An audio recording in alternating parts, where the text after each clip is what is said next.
From its ingenious sound design to a limited use of gore to Jack Nicholson's iconic portrayal of Jack Torrance, The Shining left a permanent mark on horror. Here's how The Shining changed horror movies forever and ever and ever.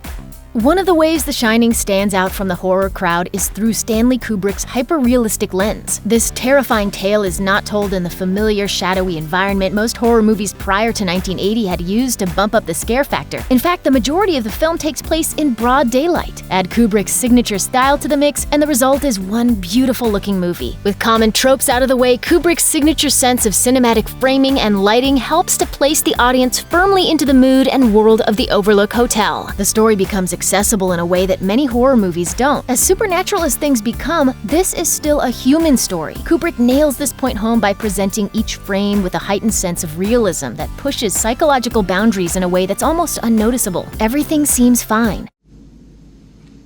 A little slow tonight, isn't it?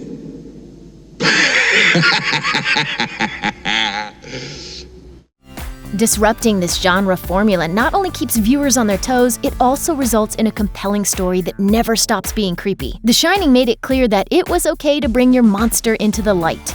Not only does Stanley Kubrick focus on the get-under-your-skin moments found throughout The Shining, but he also commits to creeping out audiences through an unexpected use of sound and silence. As we've been reminded with the box office success of A Quiet Place, silence can be a major tool in amplifying a sense of dread and danger. There are moments throughout The Shining, following Danny's tricycle through the Overlook's winding hallways comes to mind, where the audience only hears the sounds of the wheels regularly transitioning from the hard floor to the soft carpet.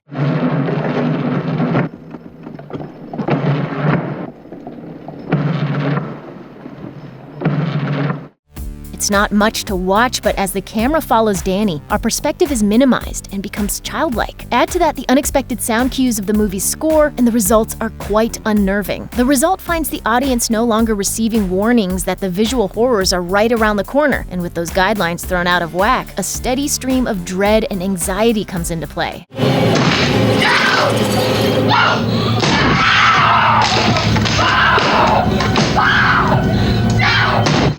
We've already mentioned the film's color palette and uncharacteristic use of light and realism to add to the terror, but The Shining doesn't stop there. What Stanley Kubrick pulled off is akin to the other classics in his filmography. He made a well-produced, well-acted, well-written film. For decades, the horror genre has fought tooth and nail to climb its way out of the jokey B-movie recesses that have remained its home.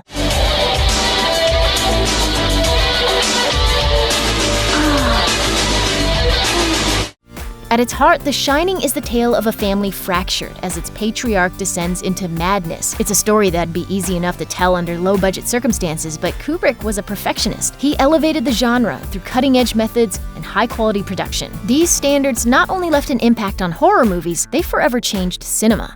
Throughout The Shining, Kubrick focused more on the personal demons Jack Torrance and his son Danny were dealing with. Yes, there are still spirits haunting the hotel, but their appearance here coincides with Jack's own troubled past. The ghost stories just to mask the deeper, more human horrors. Using horror as an allegory for a real-life issue is as old as the genre itself, but with The Shining, Kubrick crafted a legitimately terrifying film that works on all the potential levels. If you're scared of hotel ghosts, don't watch The Shining. And if a family man giving into his addiction in violent ways makes your knickers quake, don't watch The Shining. And while prior horror movies like Rosemary's Baby and Night of the Living Dead were steeped in allegory, The Shining's cultural impact influenced modern horror filmmakers to give their movies depth that goes beyond jump scares. One of the biggest horror movies in recent years, Get Out, explores its themes in similar ways, and director Jordan Peele hasn't been quiet about drawing from The Shining for that. He went so far as to admit that he even, quote, totally ganked the opening title credit. It's like a hedge maze out here. In the same vein, The Witch director Robert Eggers told Slash Film, "When I watch The Witch, sometimes I'm a little disgusted by how much of my film flagrantly reeks of The Shining. At the same time, I will admit that if it wasn't for that, I don't think the film would be working for people at all."